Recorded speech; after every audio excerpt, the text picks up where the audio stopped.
तो चले दोस्तों, आज बहुत ही शानदार जानदार बात शुरू होने वाली है और वो है सर क्या हमारा नहीं कॉन्ट्रैक्ट। ठीक है, सबसे बड़ा चैप्टर यही है, यानी सबसे बड़ा चैप्टर नहीं बोलना चाहिए हमें, क्या बोलना चाहिए हमेशा, एक्ट, है ना। चैप्टर बच्चों वाली बात है, सबसे बड़ा बाबू क्या है, एक्ट यही है।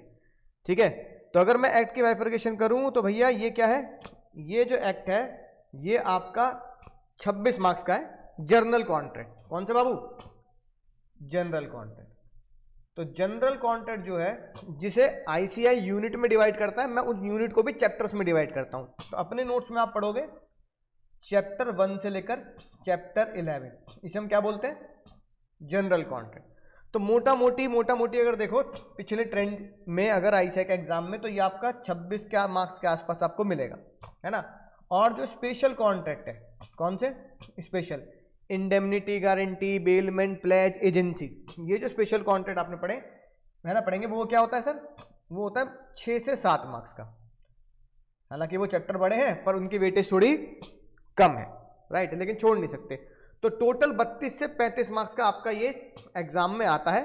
तो अगर हम कॉन्ट्रैक्ट ही कर लेते हैं तो बच्चा पास होने की कगार पे होता है ना। लेकिन एग्जाम में जब आप रिवाइज करेंगे तो कॉन्ट्रैक्ट पहले रिवाइज नहीं करेंगे, पहले क्या रिवाइज करेंगे, पहले वो 65 नंबर रिवाइज करेंगे, है ना। जैसे कंपनी जेट पहले रिवाइज किया भैया 12 से 15 नंबर पक्के, पार्टनरशिप रिवाइज किया भैया 12 से 15 नंबर पक्के, सेल्स ऑफ गुड्स रिवाइज किया 10 से 12 नंबर पक्के, समझ गए ना, मोटा मोटी, राइट। एलएलपी कर लिया और अपना आईआरएफ कर लिया तो 10 नंबर पक्के। तो पहले आप ये चैप्टर कर लेंगे, नेगोशिएबल इंस्ट्रूमेंट कर लिया तो 12 से 15 नंबर पक्के, पहले ये नंबर हम पक्के कर लेंगे। एग्जाम में सबसे आखिरी में इसे पढ़ना है, समझ गए। एग्जाम स्ट्रेटजी बता रहा हूं मैं तुम्हें क्या, जब भी आप पहला पेपर देख के आएंगे और लॉ के पेपर की तरफ आएंगे तो लॉ के पेपर में जब तैयारी शुरू करेंगे तो कॉन्ट्रैक्ट से शुरू नहीं करनी बाबू, किससे शुरू करनी है, पीछे वाले एक्ट से। पीछे वाले एक्ट मतलब दूसरे एक्ट से कॉन्ट्रैक्ट को छोड़कर। कॉन्ट्रैक्ट पढ़ना जब वो पूरा कंप्लीट हो जाए, ठीक है ना, राइट। लेकिन अब जो हम तैयारी शुरू कर रहे हैं वो किसकी शुरू कर रहे हैं सर, कॉन्ट्रैक्ट एक्ट से शुरू कर रहे हैं, ठीक है ना। अब अगर बात करें सर कॉन्ट्रैक्ट क्या है, अगर हम किसकी बात करें सर, कॉन्ट्रैक्ट क्या, लॉ तो तुम जानते हो लॉ क्या होता है, आईआरएफ में हमने जाना ही लॉ क्या होता है ना, राइट। कॉन्ट्रैक्ट क्या होता है ना। तो लॉ तो हम कहते थे, लॉ भैया वो रूल्स होते हैं जो राइट्स बताते हैं किसके, पर्सन के, और ऑब्लिगेशन, कि तुम्हारे राइट्स क्या है और मेरी जिम्मेदारी क्या है, या मेरे राइट्स क्या है, तुम्हारी ड्यूटी ऑब्लिगेशन क्या है, ठीक है ना, लिविंग के भी और कॉर्पोरेट के भी, ठीक है। लॉ तो ये होता है। अब जब हम बढ़ते हैं किसकी तरफ बाबू, सिविल लॉ की तरफ, है ना। कितने तरह के लॉ होते हैं भाई, 2 तरह के लॉ होते हैं हमारे देश में ना, एक तरीके से मोटा मोटी, एक क्रिमिनल लॉ और एक सिविल लॉ। क्रिमिनल लॉ जब पढ़ाया जाता है जब आप एलएलबी करेंगे, है ना। सिविल लॉ क्यों पढ़ाया जाता है, क्योंकि जो बिजनेस के लिए होता है वो क्या होता है, सिविल लॉ। तो सिविल लॉ में क्या आता है, बिजनेस लॉ आ जाता है, नेगोशिएबल आ जाता है ना, कॉर्पोरेट लॉ, ये सारे सिविल लॉज के अंदर आते हैं। तो जब मैं सिविल लॉ की बात करूंगा तुमसे, किसकी बात करूंगा भैया, सिविल लॉ की बात करूंगा, तो सिविल लॉ के अंदर पहला जो ब्रांच बनती है, वो पहली ब्रांच बनती है कौन सी, बिजनेस लॉ की। किसकी, बिजनेस लॉ की, या फिर कह दो मर्केंटाइल लॉ। अपनी आईसीआई किताब का पहला पेज देखना, फ्रंट पेज, फ्रंट पेज मतलब बंद करो किताब एक बार, आईसीआई वाली, क्या लिखा है ऊपर, लिखा है बिजनेस लॉ, समझ गए। बिजनेस लॉ इसलिए लिखा है क्योंकि business law is the part of civil law. तो आपको पढ़ाया जाता है सिविल लॉ, सिविल लॉ के अंदर क्या पढ़ा जाता है, बिजनेस लॉ। तो पूरी आईसीआई की किताब कह दो या मेरी वाली किताब कह दो, जो मैं तुम्हें रंग बिरंगी किताब देता हूं, ये पूरी किताब कह दो, तो इस पूरी किताब को तुम क्या बोल सकते हो, बिजनेस लॉ। अब बिजनेस लॉ के तहत क्या आते हैं, अलग अलग लोग अलग अलग फॉर्म में बिजनेस करते हैं। मैं कंपनी के फॉर्म में बिजनेस कर रहा हूं, है ना, right, private limited, Reliance limited, समझ गए, तो मेरे ऊपर कंपनी लॉ लगेगा, समझ गए बाबू। मैं पार्टनरशिप के फॉर्म में बिजनेस कर रहा हूं, जो तुमने 12th में सीखा भी, अंकुर अग्रवाल एंड कंपनी, तो मेरे ऊपर पार्टनरशिप का लॉ लग जाएगा, पार्टनरशिप एक्ट 1932, जो हम 12th में देखते हैं ना, कि रेशियो नहीं दिया तो बराबर बांट लेना। कंपनी जेट में अगर क्या कहता है, कॉल से नीरेड नहीं आया तो फोरफीट कर लेना। और अगर मैं व्यापारी हूं, सामान बेच रहा हूं, गुड्स, तो मेरे ऊपर लगेगा सेल्स ऑफ गुड्स एक्ट, ठीक है। और अगर मैं तुम्हें अपने व्यापार में लेन देन करने के लिए चेक दे रहा हूं, प्रोमिसरी नोट दे रहा हूं, है ना, या फिर कोई भी नेगोशिएबल इंस्ट्रूमेंट दे रहा हूं, तो तुम्हारे और मेरे ऊपर क्या लगेगा, नेगोशिएबल इंस्ट्रूमेंट एक्ट लगेगा, ठीक है। और अगर मैंने सोचा ना कंपनी बनाऊंगा ना पार्टनरशिप बनाऊंगा, मैं बनाऊंगा एलएलपी, क्या बनाऊंगा, एलएलपी बनाऊंगा, तो हमारे ऊपर क्या लग जाएगा, एलएलपी एक्ट 2008, यानी है ना, एलएलपी एक्ट 2008 हमारे ऊपर लग जाएगा। यानी मैं जिस फॉर्म में बिजनेस कर रहा हूं और जिस चीज का बिजनेस कर रहा हूं उससे रिलेटेड सारे एक्ट मेरे ऊपर लागू हो जाएंगे। लेकिन इन सभी एक्ट को मेरे ऊपर लागू करने पर एक कॉमन चीज है, और वो कॉमन चीज है सबूत। क्या सबूत, कि सबूत होना चाहिए, नहीं होना चाहिए। तो भैया इसलिए अमरीश पुरी ने बहुत बढ़िया बात की, अमरीश पुरी की आत्मा को ऊपर वाला शांति दे, है ना। उन्होंने बहुत बड़े डायलॉग मारा। कौन सी पिक्चर में ये डायलॉग, दामिनी।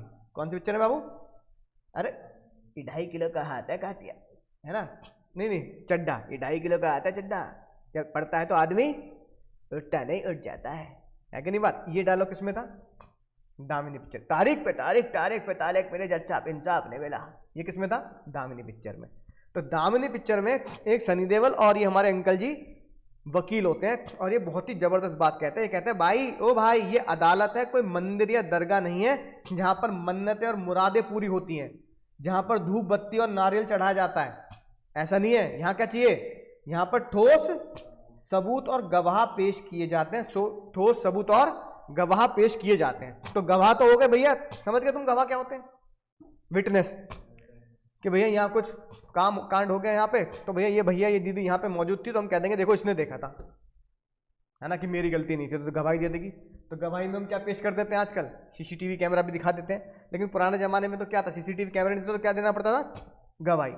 अब सबूत क्या होता है बाबू, सबूत होता है, होश में सुनना, बहुत खतरनाक बात बोलने जा रहा हूं मैं। जब हम ये अमरीश पुरी बात करते हैं, ठोस सबूत दिया जाता है, तो सबूत को हम बोलते हैं क्या, कॉन्ट्रैक्ट। क्या बोलते हैं बाबू, वो सबूत जिससे ये पता लगेगा कि मैं तुम्हें पढ़ाऊंगा और तुम मुझसे पढ़ोगे, या तुम मुझे फीस दोगे।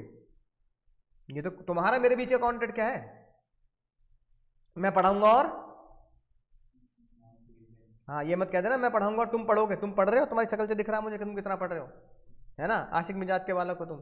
तो मैं तुम्हें पढ़ाऊंगा और तुम पढ़ोगे तो है नहीं, लेकिन फिर भी क्या करोगे, फीस दोगे।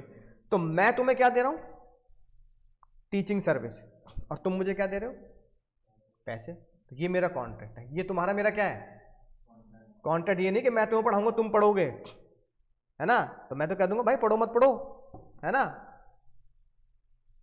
मैं कुछ नहीं कर सकता इसमें, लेकिन मैं पढ़ाऊंगा तो तुम मुझे क्या देना, फीस देना, ठीक है। तो ये तुम्हारा मेरे बीच का कॉन्ट्रैक्ट है। अच्छा, मुझे पढ़ाने से फीस मिल रही है और तुम्हें फीस देने से क्या मिल रहा है, सर्विस। अब ये बताओ, ये जो सर्विस है प्रूफ कैसे करोगे, ये मैंने अंकुर सर से ली है बाबू, किससे प्रूफ होगी ये बात, कॉन्ट्रैक्ट। किससे बात प्रूफ होगी, ये मेरे और सर के बीच का क्या है, कॉन्ट्रैक्ट। दुनिया में हर एक चीज कॉन्ट्रैक्ट है भाई, है ना। कैसे, अखबार वाला अखबार डाल रहा है, पैसे देते नहीं देते, वो क्या है, कॉन्ट्रैक्ट। हॉस्पिटल में भाई बीमार हो गए तो हॉस्पिटल वाले बिल बना देते हैं, क्या है, कॉन्ट्रैक्ट। स्कूल में गए, ब्लैक लिस्ट में आ गया तुम्हारा नाम, है कि नहीं बात, तो स्कूल से तुम्हें रेस्टिकेट कर दिया जाएगा, ये भी क्या था, ये भी क्या था बाबू, कॉन्ट्रैक्ट था। इवन भाई तुम एक दुकान पे जा रहे हो ना, तो भी क्या है, वो पेन भी खरीद लिया तुमने, तो ये भी क्या है, कॉन्ट्रैक्ट। दुनिया में हर एक चीज डेली तुम क्या करते आ रहे हो, डेली कॉन्ट्रैक्ट करते आ रहे हो, डेली भाई। हाँ, या पैसे में नापी जाने वाली चीज। मैंने कहा ठीक है मैं तुम्हें पढ़ा दूंगा, तुम मुझे पैसे मत दो। क्या दे दो,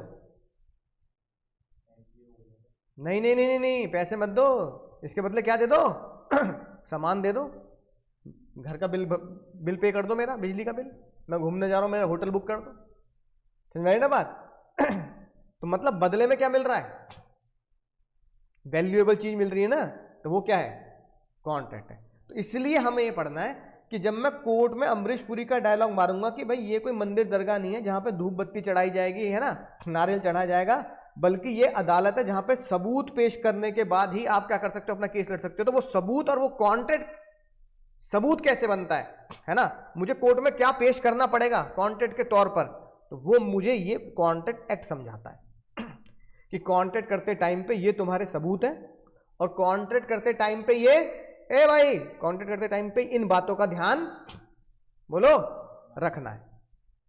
बात समझ में आ गई? तो सबसे पहली खतरनाक बात, अब सबसे पहली खतरनाक बात जो मैं तुम्हें बताने जा रहा हूं अब अमरीश पुरी के बाद, वो ये तो टिप्स है तुम्हारी किताब में दी है कि लॉ को है ना पास करने के लिए तुम्हें किन किन बातों का ध्यान रखना है। ठीक है, सबसे इंपॉर्टेंट चीज, तुम्हारी रट्टा प्रवृत्ति यहां काम आएगी।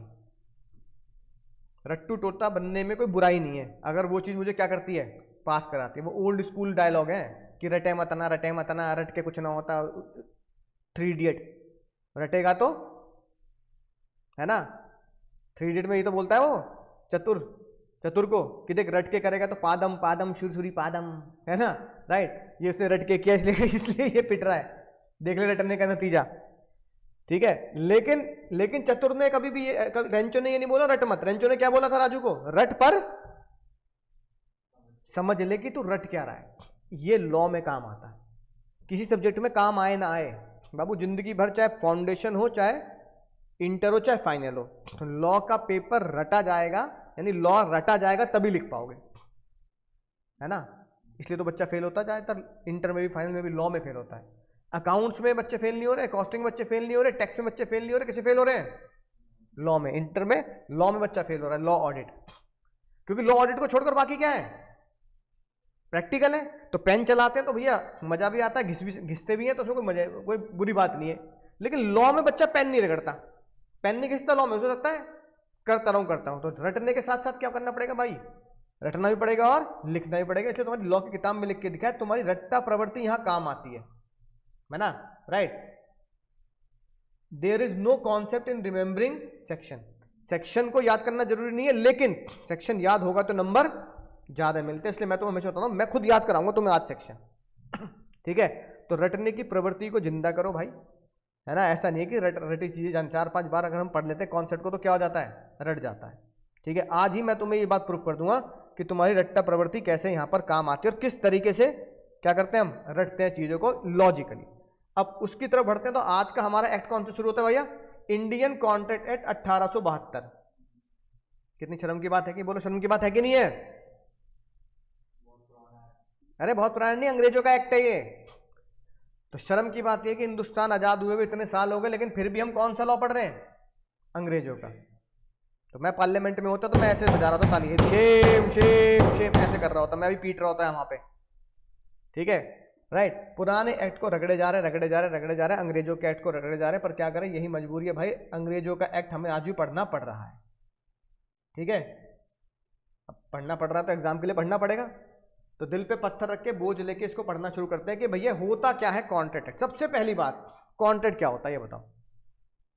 अगर कोई तुमसे आम आदमी वाली बात, तुम्हें मैंने ये बात तो बता दी, जिंदगी में सारी चीज क्या है, जिंदगी में सारी चीज कॉन्ट्रैक्ट। तुम्हारी सांसें भी ऊपर वाले के साथ क्या है, कॉन्ट्रैक्ट है ना भाई। वो डायलॉग नहीं मारते हमारे देश में, नहीं पूरी दुनिया में एक डायलॉग मारा भैया, ऊपर वाले के हाथ में जितना उसने जीवन दिया होगा। तो किसी को मिल रहा है जीवन 70 का 80 का, किसी को कम भी मिलता है, कुछ लोग यंग एज में भी चले जाते हैं कि नहीं बात।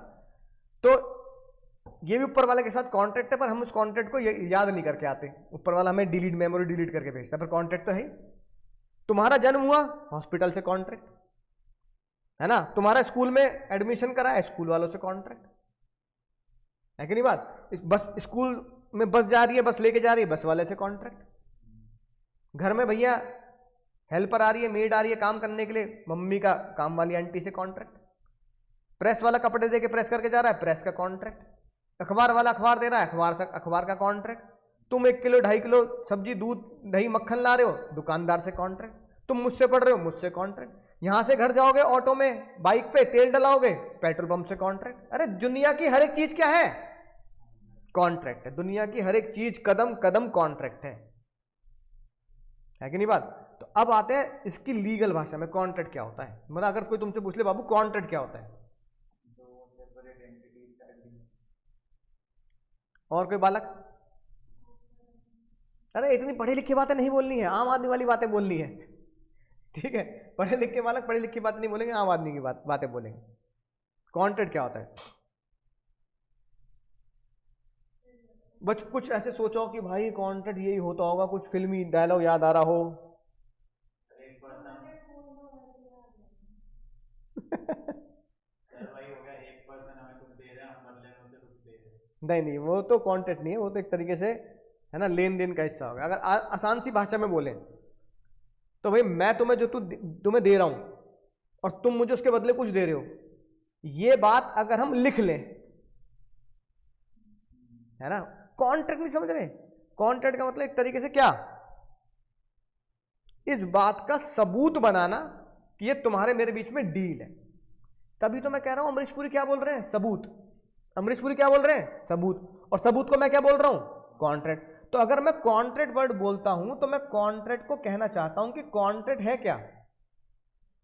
अमरीश पुरी का डायलॉग, ये कोई दरगाह मस्जिद मंदिर नहीं है जहां अगरबत्ती और नारियल चढ़ा जाएगा, ये कोर्ट है, यहां पर ठोस सबूत और गवाह पेश किए जाते हैं। तो जब वो बोल रहे हैं कि ठोस सबूत और गवाह पेश किए जाते हैं, तो जब मैं सबूत की बात करता हूं, सबूत की बात करता हूं, तो मैं सबूत को मैं खुद मैं बोलता हूं कॉन्ट्रैक्ट। सबूत मतलब कॉन्ट्रैक्ट, है ना। तो कॉन्ट्रैक्ट क्या है, सबूत। सबूत मतलब कि कोई विटनेस नहीं है पर फिर भी मैं ये प्रूफ कर दूंगा, क्या, कोई विटनेस नहीं है, कोई इंसान को नहीं ला रहा, लेकिन फिर भी मैं ये प्रूफ कर दूंगा कि ये तेरे मेरे बीच की डील है। तो बताओ, बिना इंसानी गवाह के मैं तुम्हारे मेरे बीच की डील को प्रूफ कैसे करूंगा? वो कॉन्ट्रैक्ट क्या होता है, बोलो। हाँ, तो आप बोलोगे कुछ पेपर लिखा होगा, एक पेपर होगा बाबू, क्या लिखा होगा, एक पेपर होगा। पेपर में, है ना, एक बात लिखी होगी क्या, कि आई अंकुर अग्रवाल इन बच्चों को लॉ पढ़ाऊंगा। बोलो भाई, ये तो लिखा होगा। तो अब अगर मैं ना पढ़ाऊं, अगर मैं ना पढ़ाऊं, तो जज के सामने क्या जाओगे, नहीं, जज के सामने क्या क्या बोलोगे कि सर पढ़ा नहीं रहे। तो जज कहेगा, जज सबसे पहली चीज ये बोलेगा कि पढ़ा नहीं रहे, तो ऐसी बात कहां लिखी है कि सर को पढ़ाना है। मैं कहां कहां से बोल रहा तू कि सर को पढ़ाना पड़ेगा? मैं कहूंगा भैया मैं तो जानता भी नहीं इनको। जज कहेंगे भाई ये तो जानता नहीं भाई, है ना, फिर तुम क्यों कह रहे हो इनको पढ़ाना पड़ेगा? तो तुम क्या बोलोगे,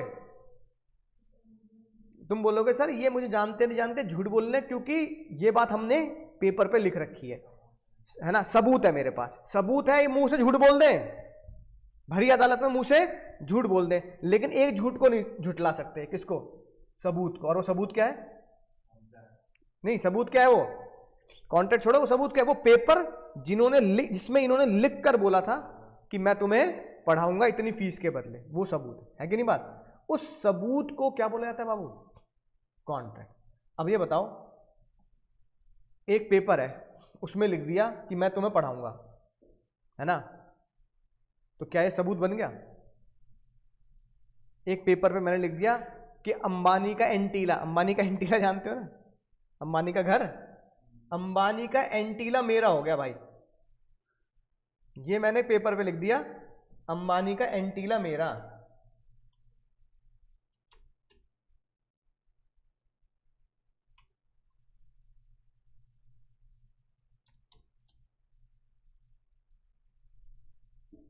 तो भाई ये मेरा होगा घर, ये फिर अंबानी का क्यों लिख रहे हो, एलोन मस्क का लिख दो फिर।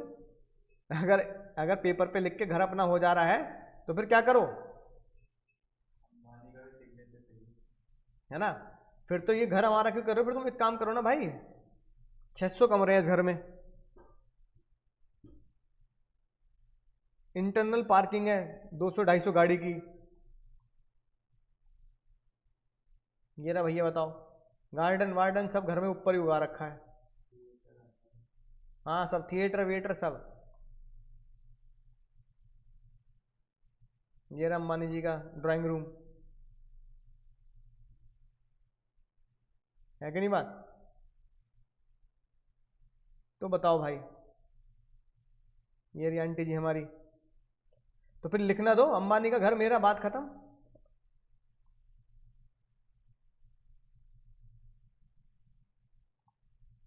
पिक्चर देख देख के मजा आ जाएगा, है ना।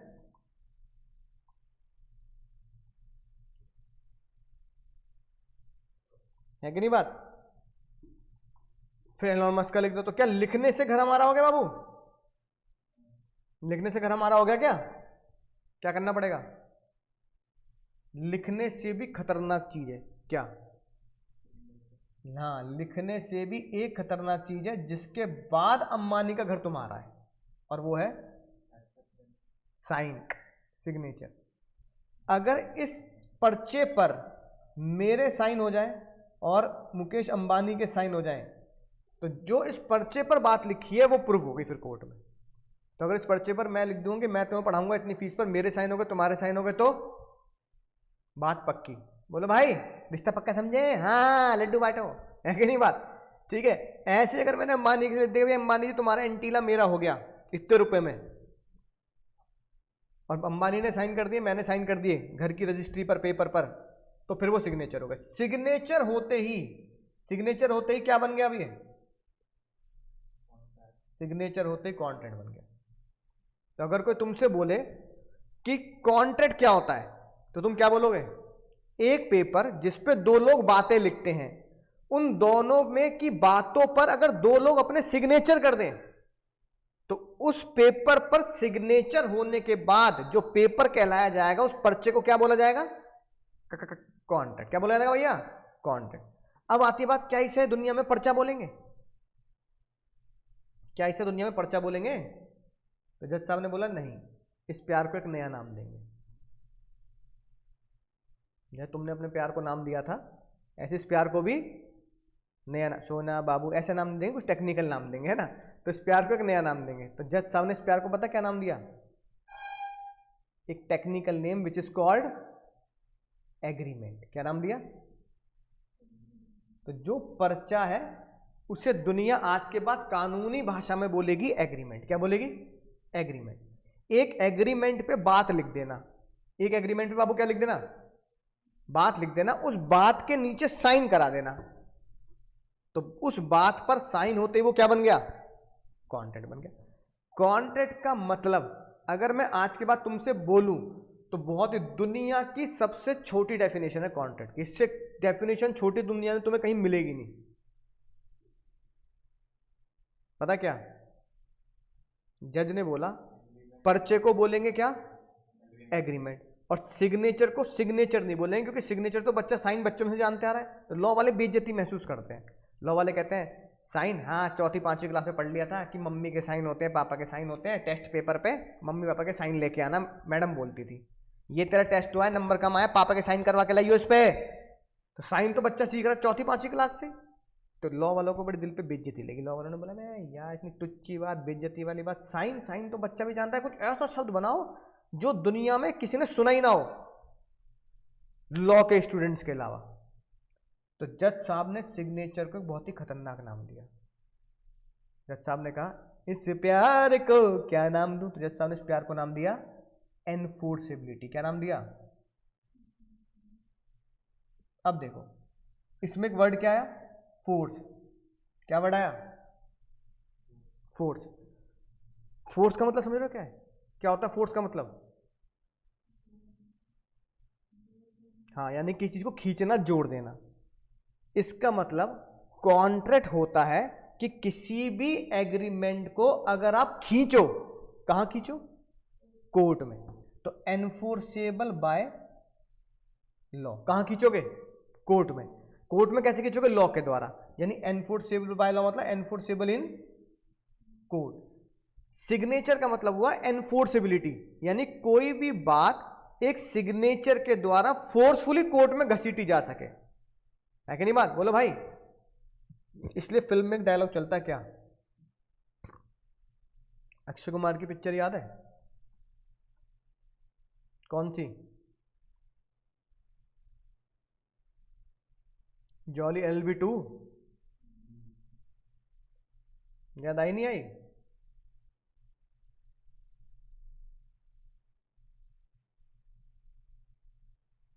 बोलो भाई। उसमें एक डायलॉग आता है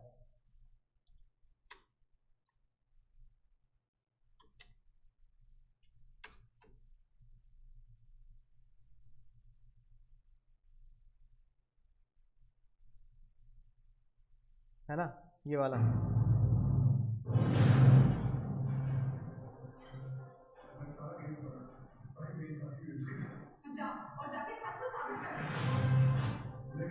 ये 3.5 करोड़ से ज्यादा केसेस हमारे कोर्ट्स में पेंडिंग, लेकिन फिर भी जब कभी इस देश में दो लोगों के बीच किसी बात पे कोई विवाद होता है तो आदमी एक दूसरे से क्या कहता है? क्या कहता है आदमी एक दूसरे से?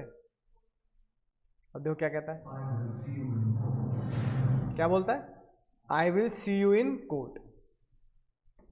अब ये तो आम आदमी का वर्ड हो गया ना कि मैं तुझे कोर्ट में देख लूंगा। झगड़े हैं लेकिन फिर भी आज भी इंसान मार पिटाई के अलावा किसका सहारा लेता है?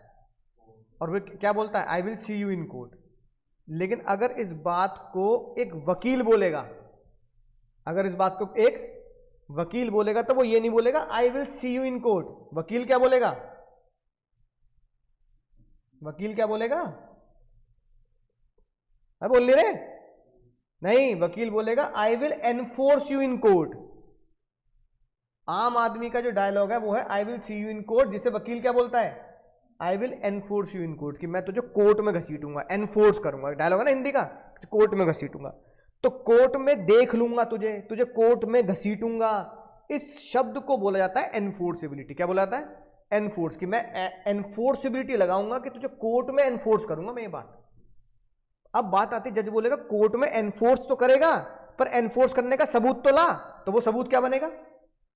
एग्रीमेंट। एक एग्रीमेंट जिस पे तुमने साइन कर दिए, तो वो एग्रीमेंट साइन होते ही क्या हो गया? एनफोर्सेबल बाय कोर्ट हो गया। एनफोर्सेबल बाय कोर्ट हो गया। दुनिया की सबसे छोटी डेफिनेशन बोलो क्या? एग्रीमेंट। ओ भाई, agreement enforceable by law is contract. मात्र 3 शब्द की डेफिनेशन है, मात्र 3 शब्द की। बोलो क्या? Agreement enforceable by law is called contract. Agreement पहला शब्द, एनफोर्सिएबल दूसरा शब्द, बाय लॉ तीसरा शब्द। दुनिया की सबसे छोटी डेफिनेशन मात्र 3 शब्द में खत्म। Agreement enforceable by law is contract. बोलो, agreement enforceable by law is contract, section 2 subsection H. अब ट्रिक सुनो इसको याद करने की। कॉन्ट्रैक्ट में कितने अल्फाबेट है? CONTRACT। कितने हुए दीदी? ऑनलाइन वाले भी 8। 8वां अल्फाबेट कौन सा है ABCD में? गिनना जरा। हो गया यार 2H, है ना? तो जो अभी 1 मिनट पहले तुम्हें लग रहा था कि पता नहीं क्या सेक्शन याद रहेगा नहीं रहेगा, हमें एक छोटी सी घटना से, एक छोटी सी ट्रिक से, इसे बोलते हैं भाई स्मार्ट स्टडी। क्या बोलते हैं? मैथ हार्ड वर्क के साथ साथ स्मार्ट वर्क करोगे याद नहीं होगा। क्यों? मुझे ऐसे ही याद है, जब मैंने पेपर दिया तो मैंने ऐसी जुगाड़ लगा लगा के याद किया था कि यार इसको किससे लिंक करूं जो मुझे याद आ जाए। अब मैं ये जिंदगी भर, मैं छोड़ो, अब तुम ये जिंदगी भर नहीं भूल सकते कॉन्ट्रैक्ट की डेफिनेशन का सेक्शन, कॉन्ट्रैक्ट का सेक्शन क्या है। क्यों? कॉन्ट्रैक्ट की तुमने समझ ली ये बात। कॉन्ट्रैक्ट में 8 अल्फाबेट और 8वां अल्फाबेट H, तो 2H, है ना? दूसरी तरीका क्या है? दुनिया की जितनी भी डेफिनेशंस होती हैं किसमें लिखी जाती हैं? सेक्शन 2 में। किसमें लिखी जाती हैं? कॉन्ट्रैक्ट की 2 में लिखी गई, एग्रीमेंट की, है ना, 2E में लिखी गई, ऐसे अलग अलग सेक्शन में लिखी जाती है। लेकिन उनके अंदर के सब सेक्शन या क्लॉजेस क्या कर देते हैं? वो बदल देते हैं, है ना? तो 2 is the common section of all definition. ठीक है? अब जैसे तुम कंपनी उठाओगे ना, तो सारी बातें 2 में ही है। 2 जब सेक्शन 69 में आ गया तुम्हारा एक सेक्शन, मान लो OPC फॉर एग्जाम्पल, है ना, 220 में कंपनी की डेफिनेशन आ गई। इस तरीके 2 is the common section on all the acts. बात समझ में आ रही है? राइट। सेल्स ऑफ गुड्स उठाओगे तो 2 कॉमन सेक्शन है, बाकी सब सेक्शन और क्लॉजेस होते हैं। तो 2 तो कॉमन सेक्शन हर जगह रहेगा। H क्या हो गया? 8वां अल्फाबेट। कॉन्ट्रैक्ट में 8 अल्फाबेट, याद हो गया 2H। बस ये तो याद करना है मुझे। ठीक है? तो बोलो जल्दी, कॉन्ट्रैक्ट क्या होता है? एग्रीमेंट, है ना? और ये रहा रियल लाइफ एग्रीमेंट, जो मैंने तुम्हारी किताब में दे रखा है भाई। कोई दे ना दे, मैंने तुम्हारी किताब में दे रखा है कि बच्चे को पता होना चाहिए प्रैक्टिकल जीवन में जब हम एग्रीमेंट बनाते हैं तो बाबू देखो क्या लिखा है, वो नशेड़ी होश में देखो क्या लिखा है, परचेज, दिख गया एग्रीमेंट। इसका मतलब एग्रीमेंट जिस पर्चे पे बनता है, पूरी दादा, एग्रीमेंट जिस पर्चे पे बनता है वो ये पर्चा होता है, और इस पर्चे को बोलते हैं स्टैम्प पेपर। क्या बोलते हैं भैया, क्या बोलते हैं? स्टैम्प पेपर बोलते हैं। तो स्टैम्प पेपर पर 50 रुपए का, 100 रुपए का, नहीं, जितनी वैल्यू बड़ी एग्रीमेंट होगा उतना बड़ा स्टैम्प पेपर होता जाएगा, है ना। तो स्टैम्प पेपर पर पहले तुम लिखोगे एग्रीमेंट, और जैसे तुमने एग्रीमेंट लिखा तो अभी ये सिर्फ क्या है, एग्रीमेंट है। ये सब क्या है बाबू, अभी एग्रीमेंट। कॉन्ट्रैक्ट कब बनेगा? ये कॉन्ट्रैक्ट कब बनेगा? बोलो ओ नशेड़ियो, कॉन्ट्रैक्ट कब बनेगा? नशे में हो क्या? पढ़ा तो दिया। और एनफोर्सिबिलिटी कब आएगी? ये रही एनफोर्सिबिलिटी, ये क्या रही? नहीं बाबू नहीं, फर्जी काम नहीं करने का, लीगल पढ़ रहे हो तो लीगल सोचो, है ना। क्या है ये? एनफोर्सिबिलिटी। एग्रीमेंट के साथ एनफोर्सिबिलिटी को जोड़ दिया गया, यानी एक पेपर पर, एक एग्रीमेंट पर, एक एग्रीमेंट पर, है ना नलायको, एक एग्रीमेंट पर, एक एग्रीमेंट पर यहां पर एनफोर्सिबिलिटी जोड़ दी गई। इसलिए इस एग्रीमेंट को आज के बाद क्या बोला जाएगा? कॉन्ट्रैक्ट। दुनिया की सबसे छोटी डेफिनेशन, एग्रीमेंट एनफोर्सेबल, एनफोर्सेबिलिटी जोड़ दी। और अगर मैंने जो एग्रीमेंट किया है होटल इंडस्ट्री के साथ, अगर होटल वालों ने मुझे ये बोला कि सर आप साल की फिक्स मेंबरशिप दे देना, है ना, फॉर एग्जांपल वो कह रहे हैं साल के आप हमें 20,000 रुपए दे दो, तो जब भी आप घूमने जाओगे हम क्या करेंगे? क्या करेंगे? आपको रूम देंगे, है ना, आपका रूम बुक्ड है हर सीजन में। तो अगर मैं घूमने जाने को बोल के मैं कह रहा हूं भैया मेरे रूम बुक है, मैं इस दिन आऊंगा, और वो नहीं देंगे तो मैं उनके ऊपर केस कर दूंगा। और अगर वो मेरे लिए रूम बुक कर रहे हैं और मेरे को मेंबरशिप देनी है और मैं फीस नहीं दे रहा, तो वो मेरे ऊपर केस कर देंगे, है ना। इसी को बोला एग्रीमेंट, ये लिखी बात। यहां पे आप, है ना, परचेज कर सकते कभी भी इस साइट पे जाके इनसे बात करके, ठीक है। अब एनफोर्सिबिलिटी आ गई, मुझे रूम नहीं मिल रहा, तो मैं इस एनफोर्सिबिलिटी को कहां खरीदूंगा, कहां, मतलब कहां घसीटूंगा? एनफोर्सेबल बाय लॉ, कोर्ट में घसीट लो, हो गया। रियल लाइफ एग्रीमेंट तुम्हें दिखा दिया, ये मेरे साइन हो गए, ये कंपनी के साइन हो गए जिससे एग्रीमेंट किया है, यानी कंपनी का ठप्पा, स्टैंप, ठीक है, हो गया एग्रीमेंट। हाँ, कॉमन सील, कंपनी की स्टैंप और उसके ऑथराइज पर्सन के सिग्नेचर। भाई अंबानी के साथ कॉन्ट्रैक्ट किया कैसे पता लगेगा? जब अंबानी के किसी भी ऑफिसर के अंबानी के साइन होंगे, रिलायंस की ठप्पा लगेगा, तो जब ये पता लगेगा कि हमने अंबानी से नहीं, किससे कॉन्ट्रैक्ट किया है? रिलायंस से कॉन्ट्रैक्ट। समझ गए? तो ये तुम्हारी बुक में दे रखा है एग्रीमेंट। लीगली कैसे दे रखा है? ये लिखी बात भाई, लीगली कैसे दे रखा है अपनी किताब में? ये लिखी बात, टेंशन वाली कोई बात ही नहीं। पढ़ना क्या लिखा है? As per section 2 subsection H, ये लिखी बात, याद हो गए? एग्रीमेंट एनफोर्सेबल वाला इज कॉन्ट्रैक्ट, यानी कि दो चीजें होती है, एग्रीमेंट और एनफोर्सिबिलिटी। अच्छा, कुछ बच्चे कहते हैं जो मैथ से बहुत मोहब्बत करते हैं, सर मैं क्या बोल सकता हूं, agreement plus enforceability is equal to C, A plus is equal to C और नॉट? सही, क्या दिक्कत है? A plus E is equal to contract, ठीक है वो, बोलो। लेकिन भाई कुछ होशियार बच्चे होते हैं, उनका पेट नहीं भरता, उनका पेट नहीं भर रहा। सर क्यों पेट नहीं भर रहा? वो कह रहे हैं अब बताओ एग्रीमेंट क्या होता है। ये ले भाई, क्या बताओ, अब बताओ हमें एग्रीमेंट क्या होता है।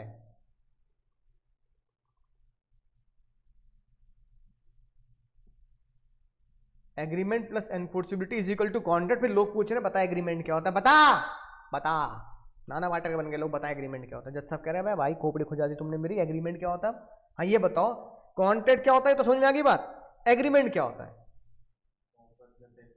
ना नहीं, आम आदमी की भाषा में। कोई किसी बच्चे से पूछ ले जो लॉ में लॉ ना पढ़ता हो, 7वीं 8वीं 9वीं 10वीं 11वीं 12वीं का, भाई एग्रीमेंट क्या होता है? तो आम आदमी क्या बोलेगा? एग्रीमेंट क्या होता है? दिख तो रहा है, एक पर्चा, एक पर्चा जिसे तुमने स्टैम्प पेपर बोल दिया, है कि नहीं बात? ठीक है, एक पर्चा जिसमें तुम और मैं अपनी डील लिख दें, एक पर्चा जिसमें हम क्या लिख दें, डील लिख दें, वही तो एग्रीमेंट है।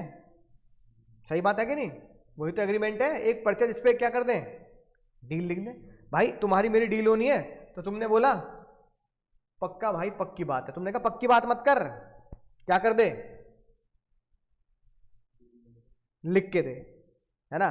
अब जैसे बचपन की यादें ताजा करते हैं, बचपन की यादें, किसी दोस्त से अगले दिन कोई कॉपी किताब मंगानी है जो तुमने उसे दे रखी है, और तुम्हें पता है कि दोस्त क्लास का सबसे निकम्मा बालक है, वो दोस्त तुम्हें भी धोखा दे सकता है, लेकिन वो कह रहा है भाई पक्का कह रहा हूँ मैं कल तेरी कॉपी लेके आऊंगा, तू मुझे आज के लिए दे दे, रात भर बैठ के टीपूंगा और कल जमा कर दूंगा असाइनमेंट। तो तुम उसे ऐसा क्या शब्द बोलते हो जिससे तुम्हें यकीन हो जाए कि वो कल जरूर आएगा, बोलो। ऐसा कौन सा शब्द बोलोगे जिससे तुम्हें यकीन हो जाएगा भाई वो कल जरूर आएगा, जरूर आएगा भाई, जरूर आएगा। नहीं, हाँ तुम उसे बोलोगे मम्मी, वो भी कौन सी कसम, माँ कसम खा, मम्मी कसम खा, मम्मी कसम।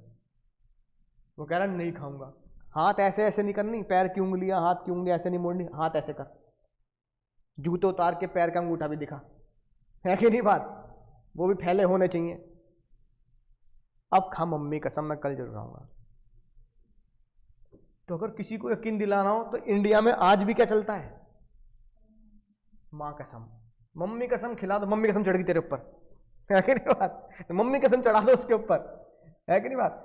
तो मम्मी कसम इतनी खतरनाक चीज है जिसको सामने वाले को भी बोझ सा लगता है दिल पे कि बेटा यार ये काम तो करना पड़ेगा, और जिसने मम्मी कसम चढ़ाई है उसके मन में तसल्ली रहती है अब ये काम होगा ही होगा, भाई मम्मी कसम खिला दी इसको। होता नहीं होता हमारे देश में, तो मम्मी कसम, तो मम्मी कसम। अब ये बताओ, अब तुम बड़े हो गए, तुम्हें मम्मी कसम पे भी क्या नहीं रहा, विश्वास नहीं रहा, तुमने कहा फालतू बात मत कर, मम्मी कसम, मुझे पता कितनी बार तुम मम्मी कसम खा के तोड़ चुका है। तुम कह रहे हो भाई यार बता, माँ कसम को भी इनने क्या कर दिया, बेकार कर दिया। तो माँ कसम से ऊपर भी क्या चीज है देश में, एक चीज है पता क्या, जो हम डायलॉग बोलते हैं, मम्मी कसम छोड़, क्या कर दे, लिख के दे। सुनोगे ना डायलॉग, क्या कर, लिख के दे। तो मम्मी कसम को रिप्लेस कर दिया गया लिख कर दे, और उस लिख कर दे को रिप्लेस किया जज साहब ने, हमने नहीं, जज साहब ने रिप्लेस किया किससे, प्रॉमिस। किससे बाबू, प्रॉमिस। यानी कि एग्रीमेंट कुछ भी नहीं है, मम्मी कसम है। क्या है, कोई तुमसे आज पूछे ना भाई एग्रीमेंट क्या, तो उसे क्या बोलना, एग्रीमेंट कुछ नहीं होता भाई। हमारे इंडिया में एग्रीमेंट को पता क्या बोलते हैं, क्या, मम्मी कसम है। हमारे इंडिया में एग्रीमेंट को क्या बोलते हैं, मम्मी कसम। और मम्मी कसम को क्या कर दो, लिख दो, तो वो एग्रीमेंट बन जाता है। अब मम्मी कसम को अंग्रेज लोग मम्मी कसम तो बोलते नहीं होंगे, मम्मी कसम को क्या बोलते हो तुम आजकल, प्रॉमिस। और प्रॉमिस को और तगड़ा बनाने के लिए पक्का प्रॉमिस, है ना। तो चाचा ने बोला हम भी तो ये बोलते हैं। तुम इंडिया में क्या बोलते हो, मम्मी कसम, हम अंग्रेजों में क्या बोलते हैं, प्रॉमिस। तो अगर प्रॉमिस को लिख दिया जाए बाबू, अगर प्रॉमिस को लिख दिया जाए एक पर्चे पर, तो वो पर्चा क्या कहलाया जाएगा, एग्रीमेंट। वो पर्चा क्या कहलाया जाएगा बाबू, बोलो। अगर मैं अपनी मम्मी कसम को एक पर्चे पे लिख दूं तो वो पर्चा क्या कहलाया जाएगा, एग्रीमेंट। याद होगी बात। अब जब जज ने देखा कि प्रॉमिस की अगर बात करते हो, प्रॉमिस की भाई, ओ भाई मेरे, अगर प्रॉमिस की बात करते हो तो प्रॉमिस में एक चीज अनिवार्य है, पैसा या लेन देन। क्या अनिवार्य है, पैसा। मतलब कोई फ्री में प्रॉमिस नहीं करेगा।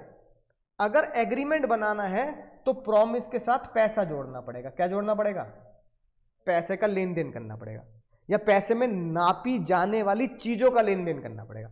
मैंने कहा मैं तुम्हें पढ़ाऊंगा, मुझे बदले में पैसा मत दो, मोबाइल दे देना।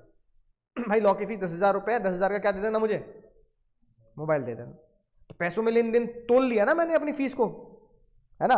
तो जज ने बोला अगर प्रॉमिस के साथ पैसा जोड़ दो तो वो क्या बन जाएगा, एग्रीमेंट।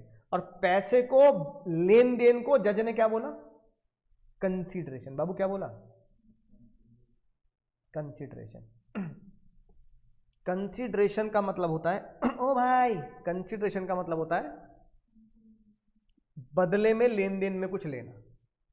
जैसे मैं तुम्हें पढ़ा रहा हूं तो तुम मुझे बदले में पैसा दे रहे हो, तो पैसा इज माई कंसीडरेशन। मैं तुम्हें पढ़ा रहा हूं, तुम मुझे बदले में मोबाइल दे रहे हो, तो मोबाइल इज माई कंसिडरेशन, यानी बदले में क्या मिल रहा है। अच्छा, तुम मुझे फीस दे रहे हो, है ना, तुम मुझे फीस दे रहे हो, तो तुम्हें बदले में क्या मिल रहा है, कौन सी सर्विस। तो तुम्हारा कंसिडरेशन, तुम्हारे लिए कंसिडरेशन क्या हुआ, तुम्हारे लिए, हाँ, teaching service is your consideration. कोई मुझसे पूछे सर आपका कंसिडरेशन क्या है, आप क्या कंसिडरेशन है, तो मैं क्या बोलूंगा, फीस इज माई कंसिडरेशन। कोई तुमसे पूछे भाई तेरा कंसिडरेशन क्या है, तो तुम क्या बोलोगे, teaching service is your consideration. तो जिस भी इंसान को जो बदले में मिलता है वो उसका क्या कहलाया जाता है, कंसिडरेशन। जज ने बोला कि प्रॉमिस है, तो प्रॉमिस के साथ क्या जोड़ देना, पैसा जोड़ देना, लेन देन में जाते हम पैसे मान लेते हैं, तो पैसा जोड़ देना, तो क्या बन जाएगा, एग्रीमेंट बन जाएगा। अब कोई तुमसे बोले what is agreement,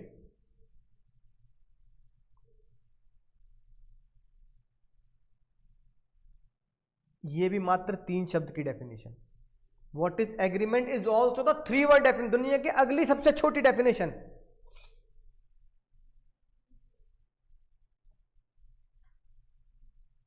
agreement is promise which promise involve consideration, 3 शब्द। इतनी टुच्ची डेफिनेशन याद नहीं तो क्या याद हुई, व्हाट इज एग्रीमेंट, तो क्या डेफिनेशन दूंगा, प्रॉमिस फॉर्मिंग या इन्वॉल्विंग कंसिडरेशन।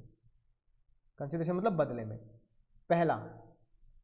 पहला शब्द प्लस दूसरा शब्द प्लस तीसरा शब्द, 3 शब्दों में खेल खत्म। Agreement enforceable by law, contract, promise involving consideration, agreement. तो कॉन्ट्रैक्ट के अंदर जो भी डेफिनेशन है ना, 3 शब्दों की टुच्ची टुच्ची डेफिनेशन है, ठीक है, बोलो भाई, हो गए 3 शब्द, है ना, ठीक है।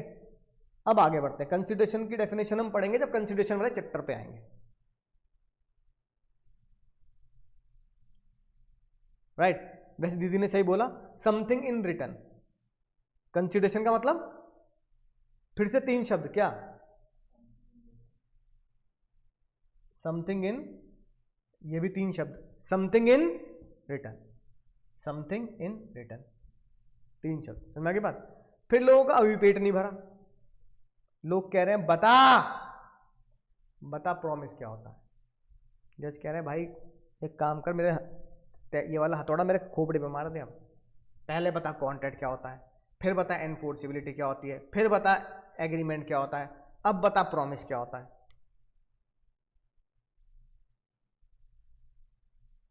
क्या होता है प्रॉमिस, वादा क्या होता है, वादा,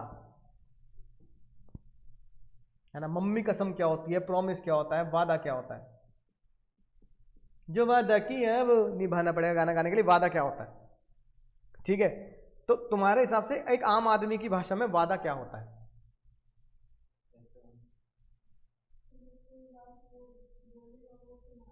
हाँ, वादा मतलब कि जैसे मैंने तुम्हें कहा कि भाई मैं तुम्हें पढ़ाऊंगा, ये मेरा वादा है, तो मैंने अपनी तरफ से एक बात तुम्हें बोली, ऐसे बोली कि भाई यकीन कर मैं पढ़ाऊंगा, मैं तेरे से प्रॉमिस कर रहा हूं, और तुम उसे क्या कर लो, हाँ तुम उसे मान लो, चल यार सर वादा कर रहे हैं तो ठीक बात है, बोलो बात समझ में आई ना, है ना, बोलो भाई। अब जैसे मैंने बोला कि क्लास में जितने बच्चे हों ये मेरा वादा है, एक बच्चा भी आएगा ना तो मैं पढ़ाऊंगा, मतलब उसे ये नहीं बोलूंगा कि भाई तू चला जा, बच्चे तो आए नहीं, अब तुझे अकेले हो क्या पढ़ाऊं, अगली क्लास में पढ़ लेंगे, नहीं, मैंने कहा ये मेरा वादा है, उस बच्चे के आने जाने की मेहनत बेकार नहीं होने दूंगा, चाहे बाकी 100 बच्चे भी हों, कितने बच्चे भी हों, ना आए हो क्लास में, लेकिन एक बच्चा भी आ गया और मैं यहां हूं तो मैं ये वादा करता हूं उस बच्चे का आना जाना बेकार नहीं करूंगा, मैं पढ़ाऊंगा, बाकी बच्चे देखते रहेंगे वीडियो बाद में।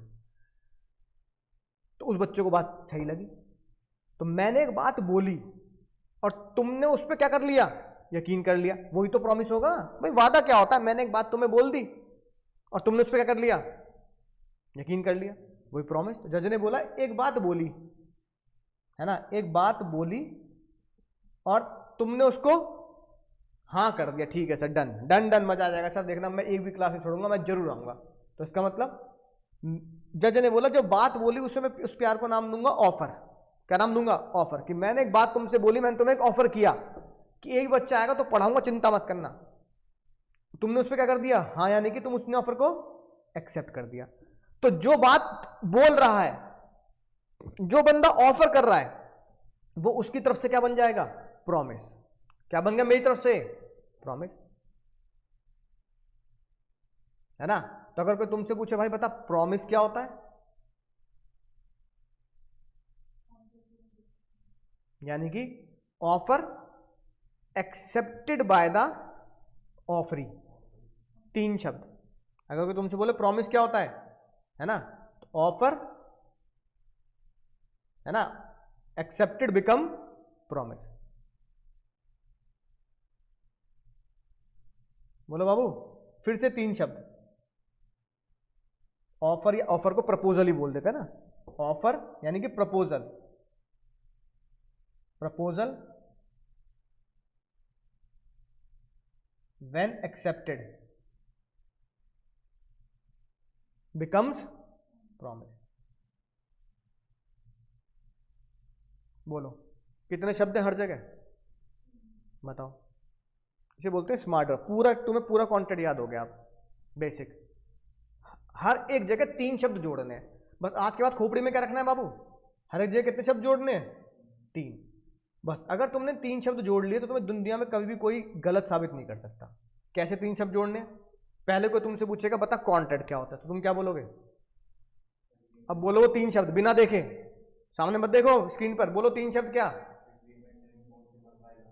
हो गए? एग्रीमेंट, एनफोर्सेबल, हो गए 3 शब्द। फिर लोग बोलेंगे एग्रीमेंट और एनफोर्सेबल बाय लॉ। बता एग्रीमेंट क्या होता है? एग्रीमेंट जब बोल रहे फिर से खोपड़ी में 3 शब्द चलाओ। कौन से वो 3 तीर? What is agreement? एग्रीमेंट क्या होता है? वादा, यानी मम्मी कसम। तो एग्रीमेंट को हम बोलेंगे प्रॉमिस। उसकी डेफिनेशन क्या होगी? प्रॉमिस इन्वॉल्विंग या forming consideration. Promise forming consideration, 3 शब्द खत्म। कोई तुमसे बोलेगा कंसिडरेशन बता क्या होता है? समथिंग इन रिटर्न, हो गए 3 शब्द। फिर कोई तुमसे बोलेगा बता प्रॉमिस क्या होता है? ऑफर व्हेन एक्सेप्टेड, हो गए 3 शब्द। ऑफर या proposal when accepted is promise. बोलो समझ गए सर? यस सर नहीं, आगे बोलो मजा आ गया। बोलो दीदी समझ गए? मजा आ गया, बोलो मजा आ गया सर? आ गया नहीं आ गया? हो जाएंगे यार। अब देखो अगला डबल मजा। अब डबल मजा देखो, सुनेंगे ध्यान से। अब ए प्लस ई इजिकल टू सी, जमती है बात दीदी? जमती है बात? ए क्या होता है? यानी कि ए क्या होगा? प्रॉमिस। ए मतलब प्रॉमिस। कोई तुमसे बोले एग्रीमेंट क्या, तो तुम बोलोगे प्रॉमिस इन्वॉल्विंग कंसिडरेशन। ए क्या हो गया? प्रॉमिस। बताओ बाबू प्रॉमिस क्या होता है? ऑफर प्लस ओ प्लस ए, ये तो बोलोगे। अब खुद सोच के बताओ कि कॉन्ट्रैक्ट बनने की शुरुआत कहां से होगी? एग्रीमेंट से या एनफोर्सिबिलिटी से? कॉन्ट्रैक्ट बनने की शुरुआत कहां से होगी? एग्रीमेंट से या एनफोर्सिबिलिटी से? गलत जवाब। कॉन्ट्रैक्ट बनने की शुरुआत होगी ऑफर से। अरे चप्पल कहां है मेरी? ऑफर से तो शुरू करोगे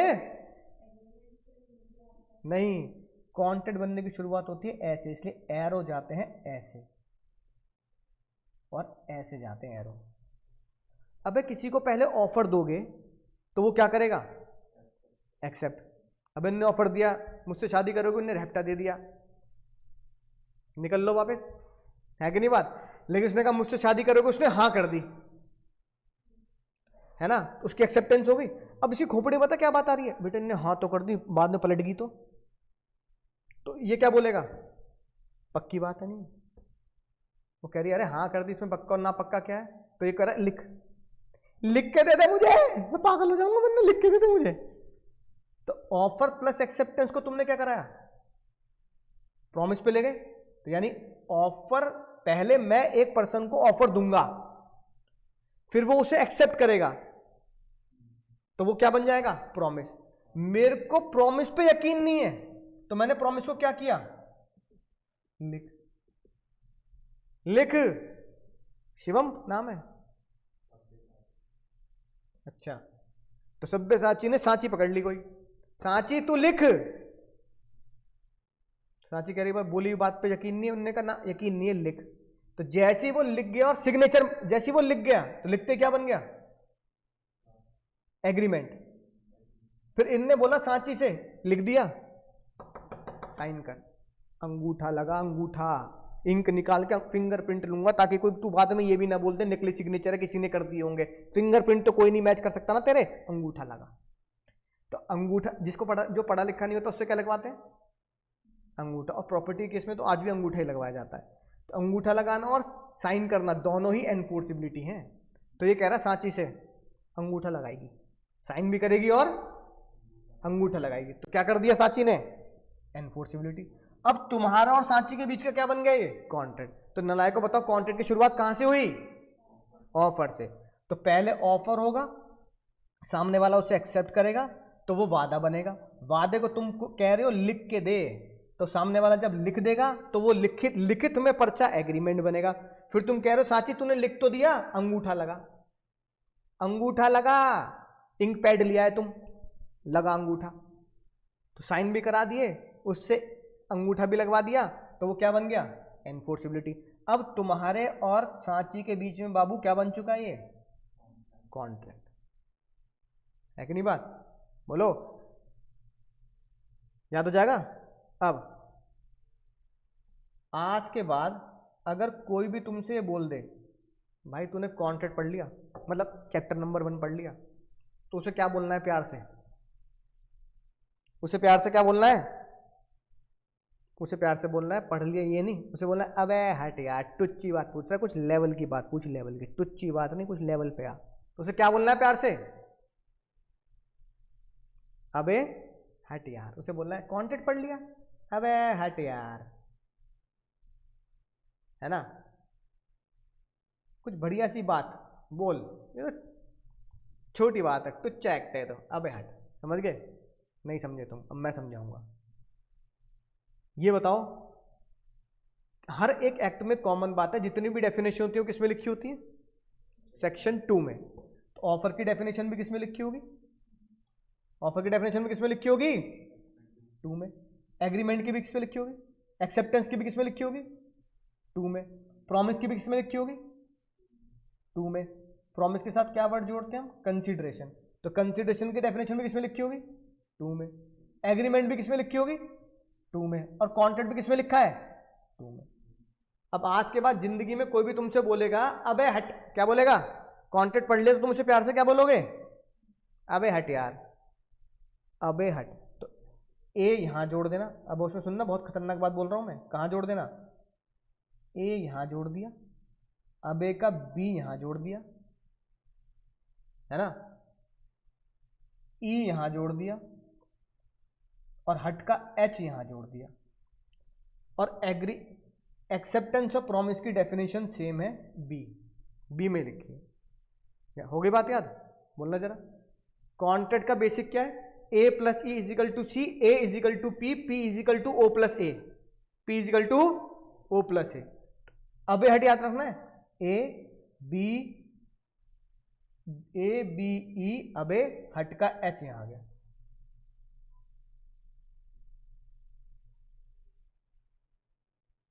हो गए सेक्शन याद। तो भाई जो कहते सेक्शन याद नहीं होते वो अपने यहां पढ़ लें, वो अपने यहां पढ़ सकते हैं, तो मैं बाय हैंड याद कर सकता हूं मैं सारे सेक्शन। लेकिन क्योंकि फाउंडेशन लेवल पे सारे सेक्शंस को याद करने की कोई ऐसी रिक्वायरमेंट नहीं होती, तो लेकिन बाय टिप मैं तुम्हें इंपॉर्टेंट सेक्शन याद करा दूंगा, जिससे एग्जामिनर पे ऐसा इंप्रेशन पड़ेगा कि यार पहले वाली कॉपियां चेक करी 10 सेक्शन नहीं थे, अब इस बच्चे की ऐसी कॉपी आई जो भाई सेक्शन भी याद है और तुम्हें नंबर बाकियों से ज्यादा देगा।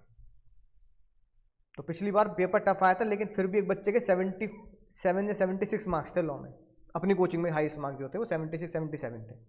रीजन भी उसने यही कहा सर जैसा आप लिखवाते हो बिल्कुल वैसा लिखा, राइटिंग प्रैक्टिस का ग्रुप बना रखा है तुम्हारा मैंने, वो जो ग्रुप मैंने बना रखा है अपना जो ग्रुप है उसमें जो कुछ बच्चे लिख के भेजते हैं कि सर ये चेक कर दो मैंने क्वेश्चन सही लिखा है नहीं लिखा, उसकी हमेशा प्रैक्टिस करी डेली। और सर आपने जो सेक्शन याद कराए हैं वो उसके सारे चीट कोड से सेक्शन याद किए हैं, अबे हट, अल्फ़ाबेट आर्ट, ऐसे एनपीओ के लिए खुला गेट इसलिए सेक्शन 8, कंपनी एक्ट के याद कर लिया ना इस तरीके से। सर सारे सेक्शन याद थे, बढ़िया नंबर आए। 2 चीज़ें करनी है, डेली क्वेश्चन लिख के देखना है, डेली लॉ का क्वेश्चन लिख के देखना है, 10 से 15 मिनट लगेंगे बस, और सेक्शन याद कर लेने हैं। लिख के देखोगे तो कॉन्सेप्ट याद हो जाएगा, सेक्शन याद होंगे तो कॉन्सेप्ट में और वजन आएगा, नंबर मिलेंगे बढ़िया। हो गया नहीं हो गया याद? तो कितने सेक्शन याद हुए? A B E H, 4 section याद हो गए नहीं हो गए, है ना। और कंसीडरेशन को जोर से बोलना, कंसीडरेशन, कंसीडरेशन। इसमें किस वर्ड पे स्ट्रेस आ रहा है? कंसीडरेशन, डा, डा पे। इसे जज साहब ने बोला कंसीडरेशन को लिखेंगे 2D, डा पे स्ट्रेस आ रहा है, कंसीडरेशन, कंसीडरेशन 2D। तो कंसीडरेशन में ही एक ऐसा शब्द है जो उसके सेक्शन को क्या करता है? चीखता है, कंसीडरेशन। तो डा इज द साउंड वर्ड, डा is the sounded word in the consideration word. Sounded आप कह दो अल्फाबेट, डा is the sounded alphabet, consideration डा, तो 2D डा। बोलो भाई, बोलो क्या बोलोगे?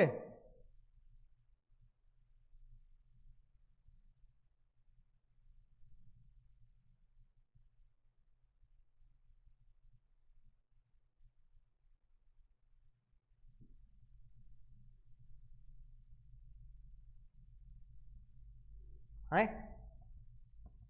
बोलो हाँ, मजा आ गया? ऑनलाइन वाले भी समझे आज का कॉन्सेप्ट? क्या पढ़ा आज हमने, बताना जरा।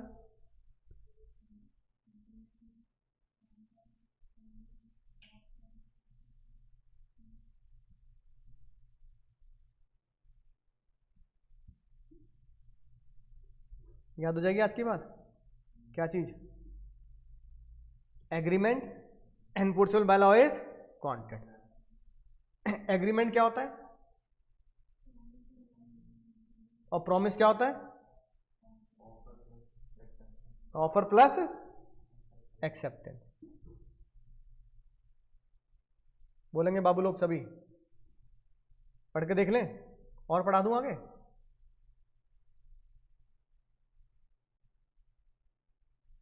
एक चीज और पढ़ेंगे, है ना, देखना। ये हो गया। एग्रीमेंट क्या होता है? 3 शब्द, प्रॉमिस, फॉर्मिंग, कंसीडरेशन। अब इसमें डेफिनेशन क्या? अच्छा, कई बार हो सकता है कि एक क्यों, मैं कई सारे प्रॉमिस भी तो कर सकता हूं तुम्हें, कई सारे प्रॉमिस भी तो कर सकता हूं। जैसे एक वादा किया मैं ये करूंगा, एक वादा किया वो किया, इसलिए क्या बोला? एवरी प्रॉमिस और सेट ऑफ प्रॉमिस। अगर मैंने तुम्हें 2-3 वादे किए हैं, है ना, इसलिए वर्ड डाल दिया set of promise. Forming consideration each other is agreement. तो प्रॉमिस के साथ सेट ऑफ प्रॉमिस लिख देना, 3 शब्द हो गए। प्रॉमिस क्या होता है? ओ हाँ, प्रॉमिस क्या होता है? Proposal when accepted become promise, 3 शब्द हो गए, है ना। बोलो भाई, समझ आ गई बात?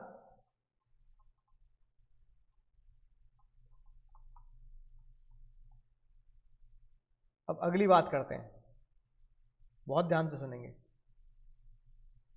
तो हमने ये जाना कि अगर कभी भी कॉन्ट्रैक्ट बनाना है तो बचपन की कहानी है क्या? एक था राजा, एक था राजा, एक थी रानी।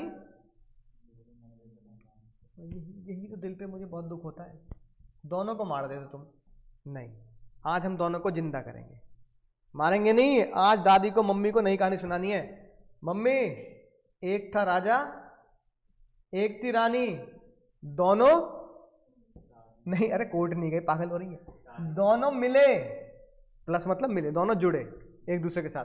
तो राजा और रानी मिले, शुरू कॉन्ट्रैक्ट की कहानी।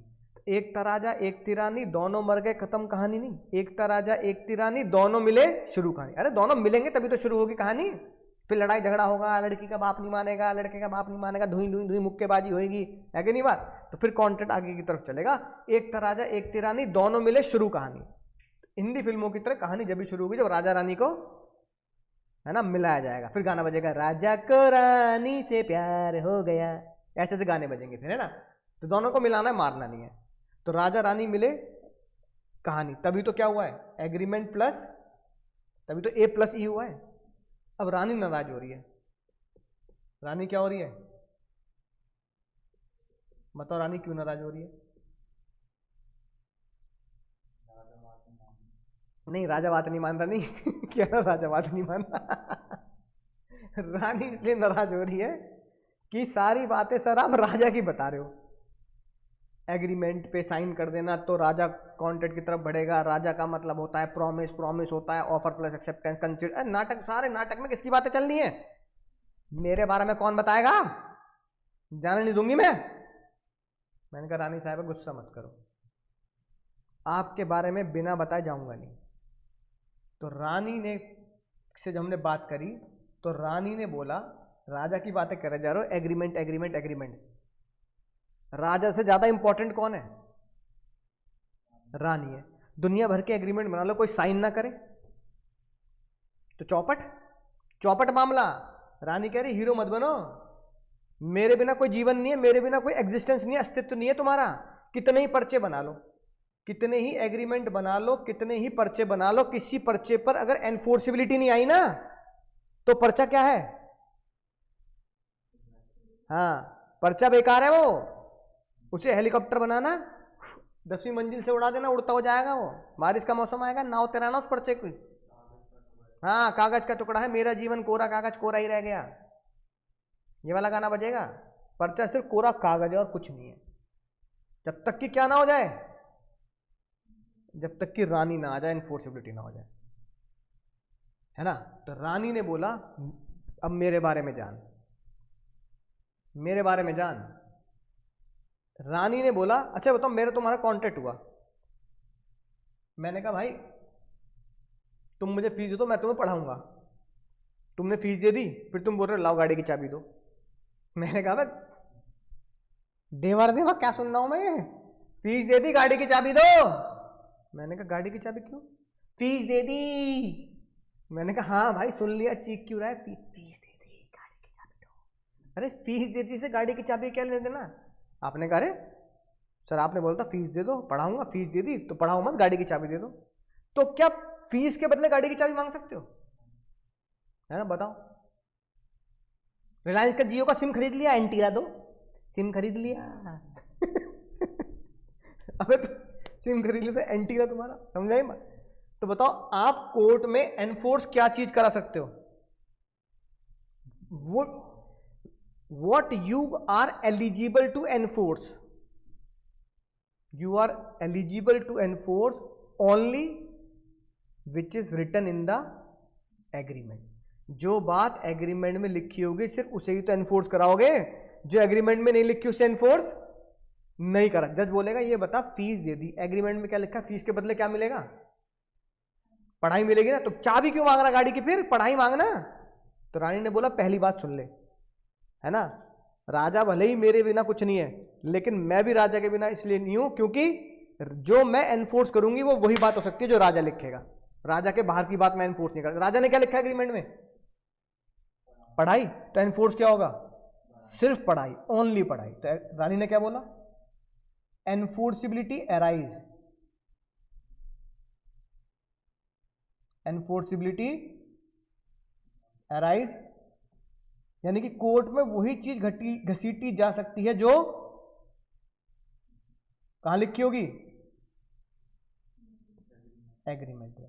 यानी जो एग्रीमेंट में लिखा है, जो एग्रीमेंट में है सिर्फ वो बात ही क्या हो सकती है, एनफोर्स। जो एग्रीमेंट में है सिर्फ वही बात एनफोर्स होगी, जो एग्रीमेंट में नहीं हो बात एनफोर्स नहीं हो सकती। बोलो समझ में आ गई बात। तो रानी ने पहली बात क्या बताई, enforceability arise only out of agreement, वही चीज कोर्ट में घसीटी जाएगी जो बात एग्रीमेंट में लिखी है। अगली बात, फिर रानी एक बात पे और नाराज है, सबके चीट कोड लगा लगा के जुगाड़ कर करके सबके सेक्शन बता दिए, मेरा कौन बताएगा, तो मैंने कहा रानी साहब आप सेक्शन से कहीं गुना ऊपर हो। रानी कहने लगी चुपड़ी चुपड़ी बातें मत कर, फालतू बातें मत सुना मुझे। मैंने कहा सच में भगवान कसम आप रानी साहिबा सेक्शन से कहीं गुना ऊपर हो। रानी ने कहा जाने नहीं दूंगी, पहले प्रूफ करके बता मैं सेक्शन से ऊपर कैसे हूं। मैंने कहा रानी साहिबा सेक्शन आपके सामने पानी भर रहा है, सारी बातें टुच्ची हैं सेक्शन की, आप तो राजा से कहीं गुना ऊपर हो, सब बेकार है आपके आगे सेक्शन वगैरह। तो रानी ने बोला बोल ना आगे बोल कैसे। तो मैंने रानी साहिबा को बताया भाई ये बात बताओ, आज से कुछ साल पहले, कहानी नहीं है सच्चाई है, 1919 100 साल पुरानी खतरनाक बात। 1919 में 2 अंकल आंटी थे, मतलब एक अंकल एक आंटी है ना, एक अंकल आंटी थे। अंकल जी का नाम था बालफर, आंटी जी थी एक, आंटी जी का नाम था मिसेस बालफर। बालफर अंकल बालफर आंटी, ठीक है। अंकल जी जो थे वो चले गए बाबू, श्रीलंका में रहते थे, श्रीलंका का पहला नाम था सेलोन। हाँ जब बालफर बालफर बोल रहे तो शादीशुदा ही तो होंगे, बालफर अंकल और बालफर आंटी, मिस्टर बालफर मिसेस बाल, भाई बहन में मिसेस बालफर नहीं लगता, पागल हो रहा है ये, पता नहीं कौन से नशा कर रहे हैं आजकल के बच्चे। तो मिसेस भी तो लगा रहा हूं मैं, भाई बहन में मिसेस थोड़ी लग जाता है, लगता मंगल ग्रह पे भांग मिलती होगी कोई, वो सूंघता है। मंगल ग्रह के रिश्ते यहां मत बनाओ, सुनो ध्यान से। अब बालफर आंटी अंकल जी ने बालफर आंटी जी के साथ घूमने का प्लान बनाया कि इंग्लैंड चलेंगे घूमने। अब इंग्लैंड में जाके आंटी जी हो गई बहुत बीमार। क्या हो गई बोलो? अंकल जी ने वादा किया कि जब तक तुम ठीक नहीं होती मैं तुम्हें हर महीने 30 यूरो दूंगा। कितने यूरो दूंगा? मान लो आजकल के ज़माने में कह दो, मान लो हर महीने 1 लाख रुपए दूंगा, है ना। तो उन्होंने कहा भाई मैं तुझे हर महीने 1 लाख रुपए दूंगा, जब तुम ट्रैवलिंग करने लायक हो जाओगी, प्लेन में बैठने लायक हो जाओगी, मेडिकली तुम फिट हो जाओगी, फिर क्या करना, फिर आ जाना अपने देश, क्या दिक्कत है, लंका पहुंच जाना। अब आंटी जी कहने लगी मुझे छोड़ के जा रहे हो? उन्होंने कहा अरे भाग्यवान छोड़ के नहीं जा रहा, मेरा यहाँ पे वीज़ा पूरा हो चुका है, फिर वहाँ पे बिजनेस भी हो रहा है ना, देश में जाते हो वीज़ा लगता है दूसरे देश में जाने का ना, इतने दिन ही रह सकते हो बस। लेकिन आंटी जी की मजबूरी थी तो आंटी जी को रखना पड़ा।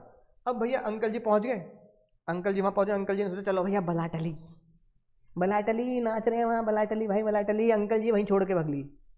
फिर आंटी ने कहा जो वादा किया वो निभाना पड़ेगा, निभाना तो पड़ेगा। अब अंकल ने वादा नहीं निभाया, अंकल ने जो वादा किया था 1 लाख रुपए देने का, वो अंकल ने देना बंद कर दिया। अबला नारी बेचारी हमारी महिला शक्तिकरण है ना, अंतरात्मा जागी आंटी जी की।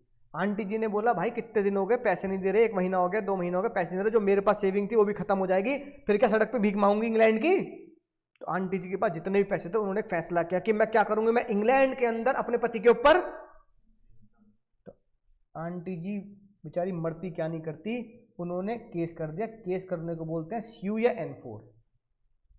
बीवी ने अपने पति के ऊपर केस कर दिया और बोला कि ये सब वादा मेरा पति करके गया था और अब वो पैसा नहीं दे रहा, पैसा विद मेंटल टॉर्चर का हर्जाना देना पड़ेगा उसे। पराए देश में अकेला छोड़ के भग लिया। अंकल जी वहाँ नाच रहे श्रीलंका में, बलाटली भाई बलाटली गाना चल रहा है वहाँ। अब क्या होगा, अंकल जी को आना पड़ा, अंकल जी को कोर्ट से नोटिस गया, कुछ किया तो भैया अंकल जी को आना पड़ा, सरकार ने मदद करी, अंकल जी को आना पड़ा। अब जब अंकल जी कोर्ट में आए है ना, आंटी जी भी खड़ी है। सुनना बहुत ही खतरनाक बात, कौन जीतेगा, अंकल विन या आंटी विन? बालफर अंकल जीतेंगे या बालफर आंटी जीतेंगी? कोई नहीं जीतेगा, पागल हो रही है। हाँ एग्रीमेंट हुआ था, एग्रीमेंट हुआ था, एग्रीमेंट पे साइन भी हुए थे, ये एग्रीमेंट भी था, एग्रीमेंट पे सिग्नेचर भी थे। और अंकल जी भी खतरनाक थे, अंकल जी लिख के एग्रीमेंट करके गए थे बाबू, लिख कर एग्रीमेंट करके गए थे। लिख कर गए थे। जल्दी बताओ फिर कौन जीतेगा, अंकल या aunty? Aunty ji, aunty ji get up and dance. क्यों?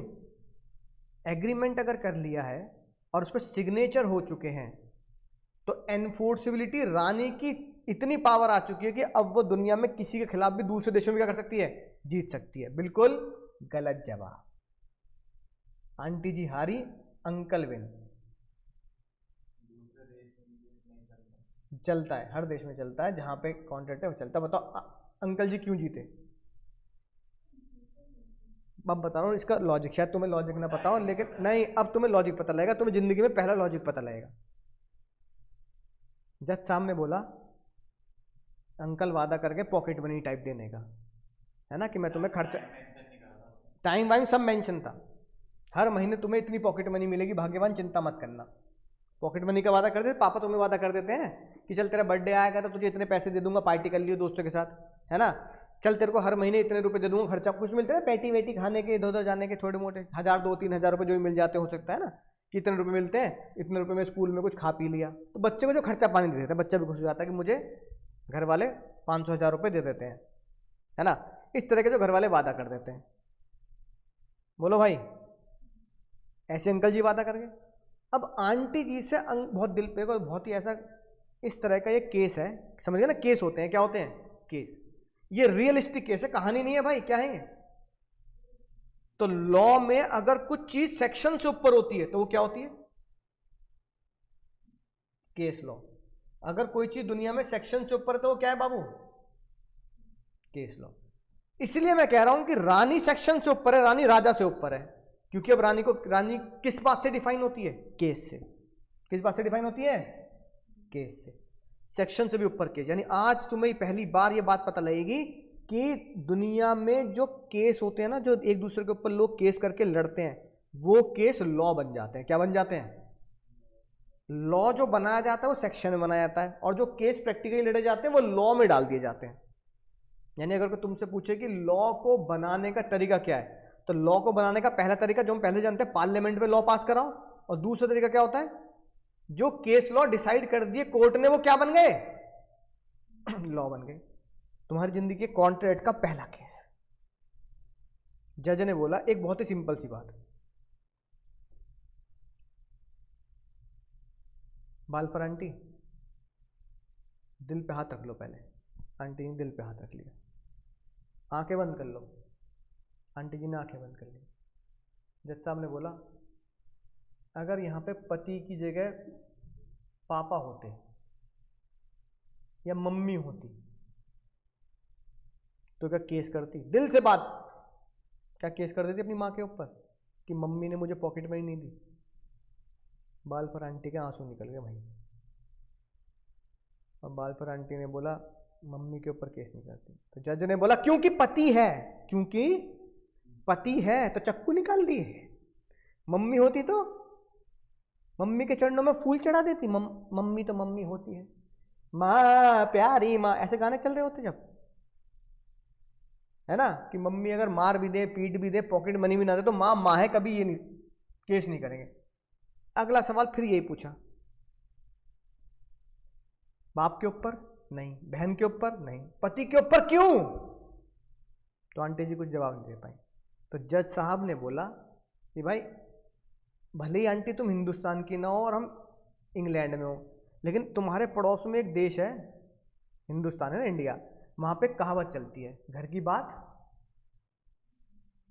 बोलो भाई, घर की बात घर में रहनी चाहिए, और तुम घर की बात कोर्ट में नहीं। अरे मियाँ बीवी के झगड़े हैं, बाहर लेके जाओगे बदनामी होगी, घर की बात घर में रखो। तो जज ने बोला पॉकेट मनी जैसे कॉन्ट्रैक्ट।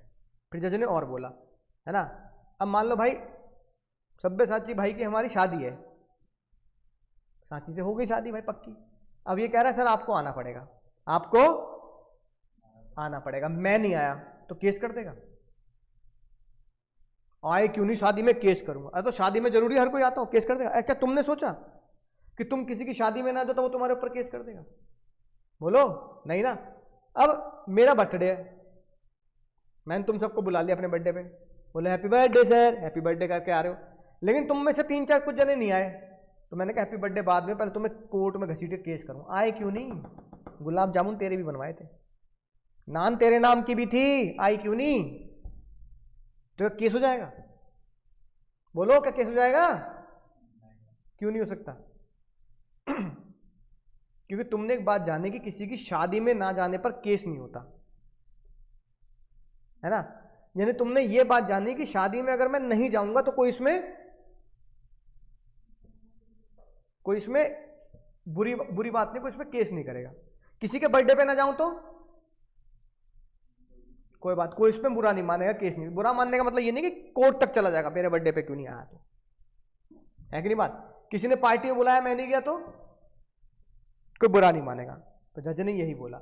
मम्मी ने पॉकेट मनी नहीं दी तो केस जितना बुरा नहीं माना। पापा ने नहीं दी तो केस जितना बुरा नहीं। पापा ने बोला तेरे बर्थडे पे 10,000 रुपये दूंगा, नहीं दिया पापा ने, तो बुरा तो मानते हो पर इतना बुरा नहीं मानते। क्या बोल दोगे?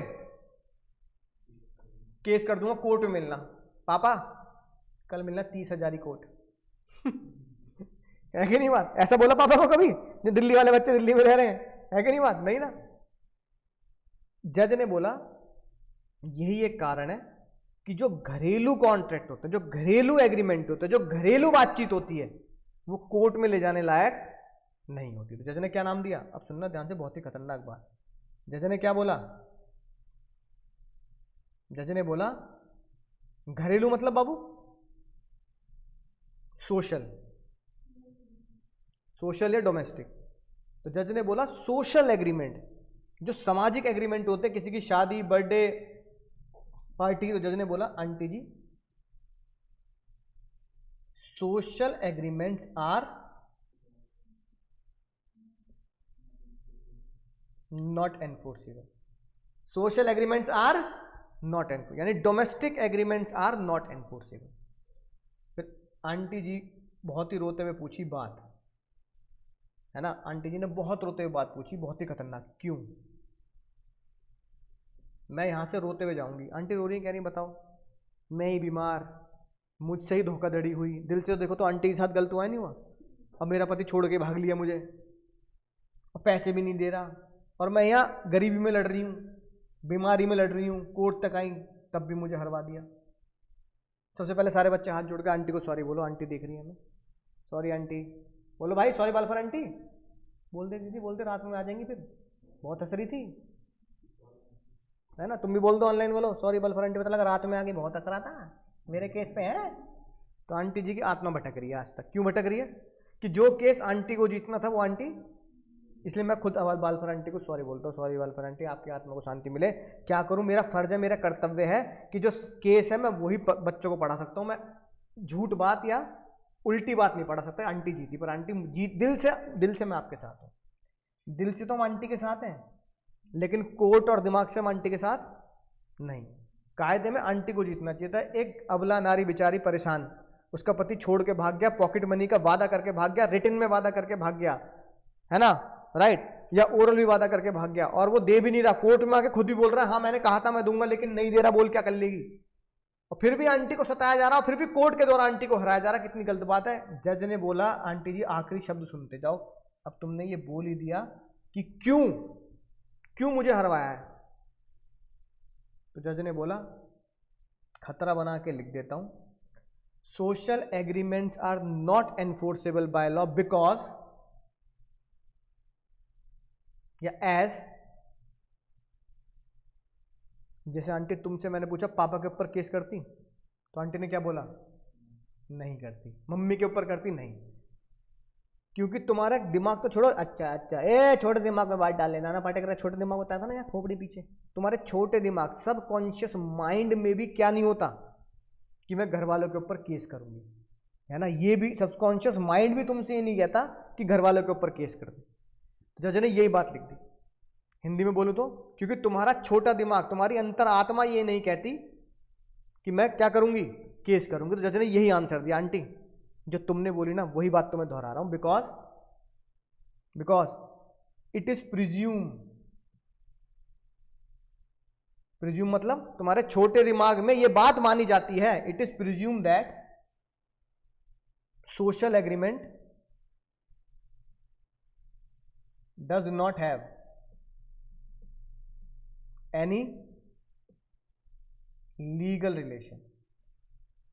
तुम्हारे छोटा दिमाग ये बात प्रिज्यूम करता है, मानता है कि मम्मी पापा के साथ, भाई बहनों के साथ जो भी एग्रीमेंट होते हैं उसमें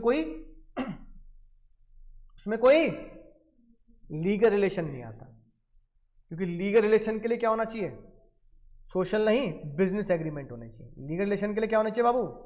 सोशल नहीं, बिजनेस एग्रीमेंट होते हैं।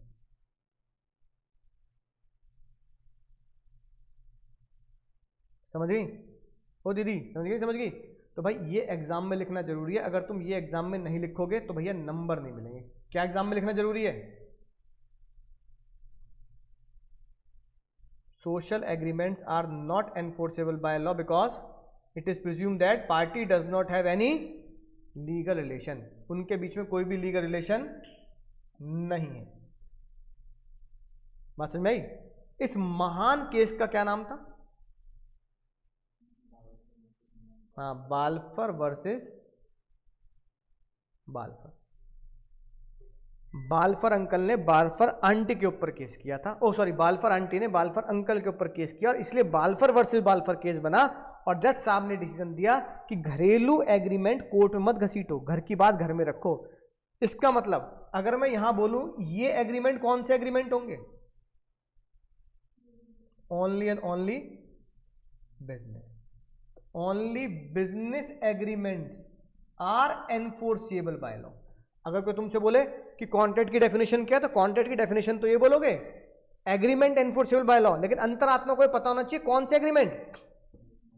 Business agreements are enforceable by law. तो करेक्ट इक्वेशन होनी चाहिए business agreement plus enforceability is equal to contract. अगर मैं बनाऊं तो मैं ये बनाता करेक्ट डेफिनेशन, लेकिन जज ने बना दी agreement enforceable by law is contract, तो ठीक है। लेकिन agreement enforceable by law is contract में बाल्फर वर्सेस बाल्फर ने बोला कि डोमेस्टिक और social agreement are not enforceable by law, therefore it is called only business agreements are enforceable by law. समझ गए भाई? एक पेज में पूरी क्लास खत्म है आज की। अगर कोई तुमसे बोले कि भाई एक पेज में आज का कॉन्सेप्ट बता दो, तो एक पेज में खत्म पूरी क्लास। मतलब अगली क्लास शुरू करेंगे तो ये पेज खोलूंगा, खेल खत्म। पूरी क्लास जो पढ़ी आज हमने इतनी देर की वो यही थी। तो एग्जाम से पहले बस ये पेज पढ़ना है, खेल खत्म। कितने सेक्शन पढ़े आज की क्लास के? खेल खत्म करो। कितने सेक्शन पढ़े? 5। ए बी ई हट और डी, 5 सेक्शन। पांचों याद हो गए? 2A क्या होता है? ऑफर। 2B acceptance. 2B ही promise. 2D consideration. D 2E agreement. 2H अबे हट कॉन्ट्रैक्ट। फिर आई रानी। रानी ने क्या बोला? एनफोर्सिबिलिटी वही चीज हो सकती है जो एग्रीमेंट में लिखी होती है। गाड़ी नहीं मांग सकते सर की। और दूसरा एग्रीमेंट, क्योंकि एग्रीमेंट राजा से ऊपर क्यों है? क्योंकि एनफोर्सिबिलिटी राजा से ऊपर क्यों है? क्योंकि एनफोर्सिबिलिटी को डिफाइन करने के लिए सेक्शन नहीं बनाया, क्या बनाया? केस लॉ आया। और केस लॉ का नाम बोलना। तो आज के 5 सेक्शन याद करें प्लस आज एक केस लॉ याद किया, बाल्फर वर्सेस बाल्फर। खत्म आज की कहानी। 5 सेक्शन, एक केस लॉ। पूरी क्लास यही थी आज। समझ में की बात है ना? पढ़ के देख लेते हैं सर, खेल खत्म करते हैं। लिखी बात देखो, व्हाट इज एनफोर्सिबिलिटी? खतरा बना रखा है नोट्स में, इसका मतलब समझ जाओ। खतरा बना रखा मतलब है एग्जाम में लिखना है। क्या रिजल्ट आया बाल्फर वर्सेस बाल्फर का? सोशल और domestic agreement it is presume that parties does not have any intention to create legal relation. Parties के बीच में कोई भी ऐसी छोटे दिमाग में इंटेंशन नहीं होती। अच्छा है, बहुत अच्छा है। नाना पाटेकर ने बोला छोटे दिमाग में कोई भी ऐसी चीज नहीं होती जो लीगल रिलेशन बनाए। अच्छा, ये लिखी बात। अगर कोई बंदा किसी को डिनर पे बुला रहा है और वो ना जाए तो केस नहीं हो सकता। दूसरा, बाल्फर वर्सेस बाल्फर, इसे घोट के पी लेना। जीवन का पहला केस। कितने डॉलर थे? ये लिखी बात। Party does not intend to create legal relation. अच्छा, अगर कमर्शियल और डोमेस्टिक एग्रीमेंट, कमर्शियल और बिजनेस एग्रीमेंट है तो it is presume that parties intend to create. खत्म कहानी। Party intend to create legal relation. ये लिखी बात। कार बेचने का है, party intend to create legal relation. ये बात मैंने लिखवाई दी। Contract agreement plus enforceability. Agreement क्या होता है? Offer plus acceptance. एनफोर्सिबिलिटी क्या होती है? Arrive out of agreement plus Balfour versus Balfour, है ना। बाल्फर वर्सेस बाल्फर मतलब social agreement are not enforceable, social agreements are not, दोनों में डिफरेंस समझा सकते हो। एग्रीमेंट क्या होता है, ओ प्लस ए, कॉन्ट्रैक्ट क्या होता है, एग्रीमेंट प्लस एनफोर्सिबिलिटी। एग्रीमेंट में क्या लीगल रिलेशन होता है, नहीं, एग्रीमेंट मे और मे, लाइक मे और मे नॉट हो भी सकता है, और कुछ बिजनेस एग्रीमेंट हो, कुछ सोशल एग्रीमेंट हो। लेकिन कॉन्ट्रैक्ट में हमेशा क्या होगा, बिजनेस एग्रीमेंट होगा तभी तो कॉन्ट्रैक्ट तक पहुंचेगा। Agreement need not to be contract but all contract और एग्रीमेंट। तो एग्जाम का क्वेश्चन जो आज तुम्हें ग्रुप पे लिख के भेजना है, all agreements are not contract but all contracts are agreement. पहले मैं जान लेता हूं कि तुम समझ गए नहीं समझ गए। All contracts are not agreement, सच है झूठ है? Oh sorry, all agreements are not contract, बताओ क्यों सही है? नहीं, all agreements are not contract, ये बात सच क्यों है? All agreements are not contract because नलायक social agreements are not contract, ये लिखना पड़ेगा। All agreements are not contract, सारे के सारे एग्रीमेंट कॉन्ट्रैक्ट इसलिए नहीं बनते क्योंकि सोशल एग्रीमेंट एनफोर्सिबिलिटी नहीं लाता, सिर्फ बिजनेस और कमर्शियल एग्रीमेंट ही कॉन्ट्रैक्ट बनते हैं। But all contracts are agreement, ये सच है झूठ है? ये भी सच है। सारे के सारे कॉन्ट्रैक्ट वो एग्रीमेंट होते हैं जो क्या होते हैं, बिजनेस या लीगल होते हैं। इसको लिख के आना है, एक पेज में आंसर लिखना है 4 मार्क्स का। आईसीआई की किताब में भी यही क्वेश्चन है, 4 मार्क्स का आंसर लिखेंगे बाबू। किसका लिखेंगे बोलो? ऑल कॉन्ट्रैक्ट्स आर एग्रीमेंट, ये वाला, ये जो क्वेश्चन मैंने तुम्हें दिया है ये 4 मार्क्स का है और इसको तुम्हें एग्जाम में लिख के आना है।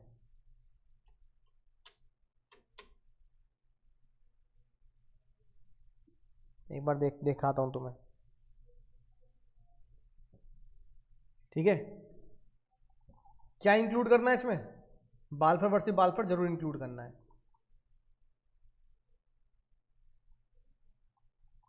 ये देखना डिस्क्रिप्टिव क्वेश्चन क्या लिखा है, all contracts are agreement but all agreements are not contract comment. सच है ये बात, है ना? इसमें क्या लिखना है, all agreements are not contract में